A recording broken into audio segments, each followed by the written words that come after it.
ইতিহাস সাক্ষী লবণে কখনো পোকা ধরেনি, কিন্তু মিষ্টিতে প্রতিদিনই ধরে আবার পিঁপড়াও ছাড়ে না। মানুষ সোজা পথে চলতে চায় না, বাঁকা পথেই আগ্রহ বেশি। তাই তো মদ বিক্রেতাকে কোথাও যেতে হয় না, কিন্তু দুধওয়ালাকে বাজারে দাঁড়ে দাঁড়ে ঘুরতে হয়। আমরা সর্বদা দুধ বিক্রেতাকে বলে থাকি, দুধে জল মিশাননি তো?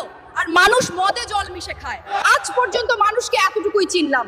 কচু পাতা দেখেছেন নিশ্চয়ই, ওপরে সবুজ আর ভেতরে চুলকানিতে ভরা। ঠিক তেমনি কিছু মানুষ আছে, বাইরে থেকে দেখতে ভীষণ সুন্দর পরিপাটি, কিন্তু ভেতরটা আবর্জনায় ভরা। সাপ দুধ খেয়ে বিষ উগরে দেয়, আর গরু ঘাস খেয়েও দুধ দেয়। সুতরাং দোষটা খাবারের নয়, পার্থক্যটা স্বভাবের।